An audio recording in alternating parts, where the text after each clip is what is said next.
Selamat datang di channel Pemuja Malam. Jangan lupa like, share, and subscribe ya. Terima kasih. Chapter 16. Sakit hati. Jadi, sekarang apa yang akan Papa lakukan kalau Papa bisa bertemu dengan salah satu anggota keluarga dari istri pertama Papa tersebut? Tanya Takeshi penasaran. Kenapa kau tidak langsung saja bicara dengan Papa, agar Papa tidak kebingungan seperti ini? Sebenarnya, apa yang ingin kau tanyakan dan ingin kau ketahui? Cecar Kenshi mulai curiga dengan gelagat Takeshi. Pah, Takeshi akan memberitahukan sebuah fakta kepada Papa. Tapi Papa harus janji bahwa Papa tidak akan pernah ninggalin Mama, oke? Bagaimanapun masa lalu kalian, Mama itu sangat mencintai Papa. Takeshi tahu itu. Ucap Takeshi dengan suara parau. Mereka berdua tidak mengetahui bahwa di sana, di luar pintu, mamanya Takeshi juga sedang mendengarkan pembicaraan tersebut. Hanya saja dia terus diam, karena ingin mendengarkan pembicaraan tersebut lebih banyak lagi. Ingin mengetahui bagaimana perasaan suaminya saat ini, setelah pernikahan mereka selama 30 tahun. Kenapa kau berkata seperti itu? Apakah kamu melihat bahwa Papa menunjukkan gelagat akan meninggalkan mamamu? Papa hanya ingin meminta maaf kepada istri pertama Papa itu. Karena Papa sudah berbuat zalim kepada mereka dengan meninggalkan mereka begitu saja. Bahkan Papa tidak pernah menengok Kaisar satu kali pun selama hidupnya. Papa adalah contoh seorang ayah yang jahat. Pantas kalau Kaisar sekarang membenci Papa. Ucap Kenshi mulai berderai air matanya. Pah, perempuan yang sudah Papa tabrak itu dia adalah istrinya Kaisar, menantunya Papa. Itu artinya bayi yang sedang dia kandung adalah cucu Papa. Ucap Takeshi. Papanya Takeshi terkejut bukan kepala, apalagi mamanya Takeshi yang mendengarkan pembicaraan tersebut di luar pintu. Jantungnya sudah berdebar tidak karuan. Bagaimanapun memang dialah yang telah bersalah, karena dia yang telah menjebak dan merebut ayah Kaisar. Sekarang dia merasa bingung harus berbuat apa terhadap istri Kaisar itu. Mamanya Takeshi segera berlari dari kantor tersebut. Dia ingin menenangkan hatinya yang sedang berkecamuk. Berbagai perasaan muncul di dalam hatinya. Apalagi ketika dia mendengar bahwa ibunya Kaisar kini telah meninggal karena depresi setelah ditinggalkan oleh suaminya. Perasaan bersalah itu semakin besar, menumpuk di dalam dirinya mengalahkan ego dan kemarahan dirinya. Mbak, maafkan aku yang sudah begitu tega merebut suami kamu. Aku terlalu mencintainya. Aku sungguh tidak bisa hidup tanpa dia. Maafkan aku, Mbak. Mamanya Takeshi kemudian menangis sendiri di kamar. Air mata mengalir deras tanpa bisa dikendalikan. Aku akan membayar dosa-dosaku dengan merawat cucu dan menantumu dengan baik. Aku janji, Mbak, aku akan mengurus mereka. Kamu bisa tenang di alam sana. Setelah mengatakan hal itu, mamanya Takeshi kemudian pergi ke rumah sakit tempat Delia dirawat. Menantumu sungguh cantik. Kau juga akan mempunyai seorang cucu. Kamu beruntung, Mbak. Hidupku tak seindah dirimu. Putraku, Takeshi hanya suka bermain dengan para wanita, tidak pernah mau serius dengan wanita. Entah kapan aku bisa memilih seorang menantu dan cucu seperti dirimu. Yulia terus bermonolog sendiri. Halo Nyonya, sapa seorang perawat. Oh, bagaimana keadaan dia? Apakah bayinya sehat? Tanya Yulia sambil terus menatap ke arah Delia yang masih terlelap dalam tidur. Secara medis dia sudah sehat, hanya saja ada sesuatu yang menahan dia untuk bangkit. Sepertinya dia memiliki masalah di dalam hatinya. Coba datangkan seseorang yang bisa membuat dia bahagia, ucap perawat itu. Saya tidak paham maksud Anda bagaimana. Wanita itu memiliki tekanan batin saat dia mengalami kecelakaan. Jadi membuat alam bawah sadar dirinya mengunci kesadaran dirinya. Sehingga dia mengalami kesulitan untuk bangun kembali, mungkin dengan membuat dia merasa dicintai oleh seseorang.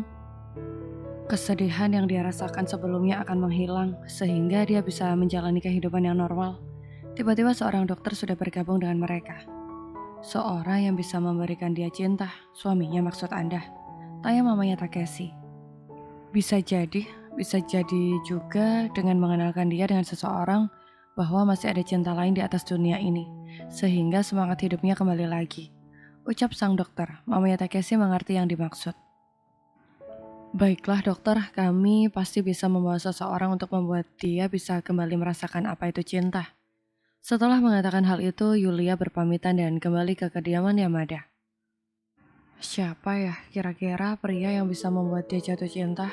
Yulia terus mondar-mandir tidak karuan. Apa yang sedang Mama lakukan? Tiba-tiba saja Takeshi sudah ada di sampingnya, membuat Yulia terkejut. Kenapa kau tidak mengeluarkan suara apapun saat datang? Bikin Mama kaget saja, protes Yulia. Takeshi mencium sang mama, lalu duduk di depan mamanya. Tadi Takeshi sudah mengucapkan salam, tapi Mama tidak mendengarkan. Terlalu asyik bergumam sendiri. Apa yang mengganggu pikiran mamaku tersayang? Tanya Takeshi sambil mendekat ke arah mamanya. Memeluk mamanya dengan penuh kasih sayang, Kenshi kemudian datang dari luar, melihat kedua orang yang penting dalam hidupnya. Dia mencium pipi sang istri yang masih tampak bingung. Dia istriku, kenapa kau tidak mencari istri untuk dirimu sendiri? Ucap Kenshi yang menarik tubuh istrinya ke dalam pelukannya. Takeshi hanya tersenyum melihat sifat papanya yang posesif itu.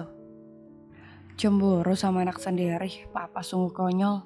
Takeshi marah-marah, lalu pergi dari ruang tamu, meninggalkan kedua orang tuanya. Kamu ada apa sayang? Kenapa wajahmu tampak pucat? Apakah kau sakit? Kenshi membelai wajah istrinya dengan lembut. Aku baik-baik saja. Pah, tadi Mama menemui dokter yang sedang merawat Delia.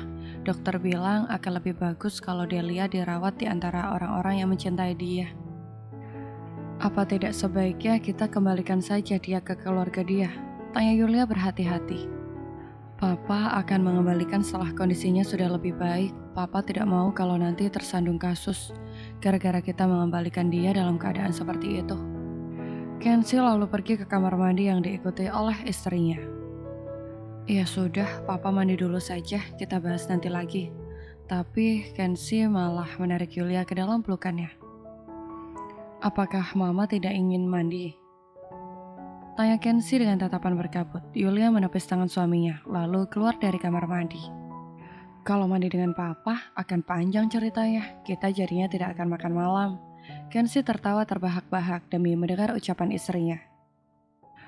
Memang yang paling mengerti tentang Papa hanya Mama saja. Ucap Kenshi lalu dirinya fokus untuk mandi. Sekujur tubuhnya terasa penat sekali. Pekerjaan dan pikirannya sungguh membuat badan terasa lelah yang sangat berlebihan. Hari itu Takeshi menengok Delia di rumah sakit. Tampak wajah Delia sudah mulai berbinar-binar. Apakah aku sudah boleh pulang? Tanya Delia masih agak lemas. Iya, kita akan pulang. Apakah kau rindu dengan suasana di rumahmu? Pancing Takeshi. Seketika wajah Delia mulai berkabut. Takeshi bisa merasakan ada kesedihan dalam mata itu. Apakah kau ingin pulang ke keluargamu? Ulang Takeshi. Namun Delia menggeleng. Kenapa? Tanya Takeshi. Aku hanya ingin memulai hidupku yang baru. Hanya itu yang dikatakan oleh Delia. Selebihnya Delia lebih banyak diam. Takeshi bertanya-tanya dalam hati. Apakah Kaisar adalah suami yang buruk? Kenapa istrinya lebih memilih memulai kehidupan yang baru ketimbang hidup bersamanya? Ada apa sebenarnya dengan kehidupan kakak tiriku itu? Batin Takeshi. Aku akan mengurus kepulangan kamu, baik-baik ya. Takeshi menyentuh pundak Delia dengan pelan. Delia hanya mengangguk tanpa banyak komentar. Setelah semua administrasi terselesaikan, Takeshi kemudian membawa Delia ke apartemen miliknya. Karena Takeshi tidak ingin keberadaan Delia diembus oleh media apabila Delia tinggal bersama keluarga besarnya. Diakui atau tidak, keluarga Takeshi selalu menjadi sorotan pihak media, semenjak Takeshi yang selalu berurusan dengan para model dan artis cantik di negeri tersebut. Untuk sementara, kamu akan tinggal di apartemenku ini. Kamu tidak usah khawatir. Aku tidak tinggal di sini. Kau akan tinggal sendiri. Aku akan tinggal bersama keluargaku di rumah utama. Nanti setiap pagi akan ada seseorang yang akan membantumu untuk membereskan apartemen ini dan juga melakukan pekerjaan rumah. Jadi kau tidak usah khawatir untuk memikirkan masalah kebersihan maupun makanan di apartemen ini. Ucap Takeshi. Terima kasih karena kamu sudah berbaik hati mau mengurusi semua kebutuhanku. Dan terima kasih juga karena kamu sudah sangat berusaha sekali untuk menjaga anakku yang masih dalam kandungan. Ucap Delia sambil mengelus perutnya. Apakah aku boleh tahu sebenarnya ada masalah apa antara kamu dengan suamimu, sehingga kamu lebih memilih untuk tinggal di luar daripada bersama dengan suamimu? Bukankah saat ini kau akan lebih bahagia ketika dekat dengan suamimu? Pasti bayi dalam kandunganmu membutuhkan pelayan kasih sayang seorang ayah. Ucap Takeshi berhati-hati.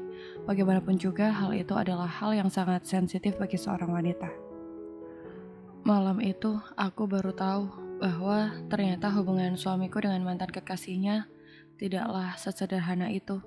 Mereka ternyata saling menghabiskan malam bersama dalam kehangatan cinta. Aku ternyata telah merusak hubungan indah mereka berdua. Aku tidak bisa menahan perasaan di dalam hati ini bahwa aku merasakan rasa sakit itu. Sakit sekali, ucap Delia dengan derai air matanya. Bukankah itu hanya sebuah masa lalu? Kenapa kau tidak bisa berdamai dengan masa lalu suamimu? Bukankah yang penting sekarang suamimu hidupnya hanya untuk kamu? Ujar Takeshi berusaha membuka pikiran Delia. Siapa yang bisa menjamin bahwa itu hanya sebuah masa lalu? Siapa yang bisa menjamin bahwa hatinya tidak terpaut dengan mantan kekasihnya itu?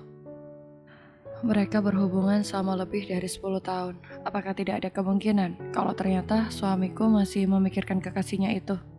Tanya Delia dengan tatapan berapi-api. Apakah kau pernah melihat suamimu berjumpa dengan kekasihnya itu? Tanya Takeshi sangat berhati-hati. Iya, aku pernah melihat mereka berdua di depan mataku sendiri. Aku bahkan sampai menyaksikan sendiri aksi mereka di depan mataku sendiri. Saat itu, aku bahkan merekam aksi mereka dengan ponselku. Apakah kau ingin tahu? Video itu masih tersimpan rapi di ponselku. Ucap Delia dengan mata berkaca-kaca. Pasti hal itu sangat sedih untukmu. Sungguh, aku tidak bisa berkata apa-apa lagi. Yang pasti kamu harus kuat demi bayi yang ada dalam kandungan kamu. Ucap Takeshi dengan perasaan prihatin. Baiklah, kau bisa beristirahat dengan baik di apartemen ini. Aku akan kembali ke kantor karena dari tadi asistenku sudah terus-terusan menelponku. Pasti banyak pekerjaan di sana. Yah, oke, aku pergi dulu ya. Kamu tenang-tenanglah tinggal di sini. Anggaplah sebagai rumahmu sendiri. Terima kasih atas kebaikanmu ini. Aku pasti akan selalu menyimpannya dalam hatiku. Ucap Delia tersenyum. Baiklah, jangan sungkan. Aku pergi dulu. Takeshi kemudian pergi meninggalkan Delia di apartemen itu sendirian. Sementara itu, Takeshi menghubungi ayahnya untuk menanyakan keberadaan ponsel yang dikatakan oleh Delia tadi. Halo Papa. Apakah ketika terjadi kecelakaan itu, Papa melihat sebuah ponsel yang berada bersama dengan Delia? Tanya Takeshi. Ponsel, sepertinya memang ada. Kenapa memang ya? Tanya Kenshi merasa heran. Di mana sekarang ponsel itu, Pak?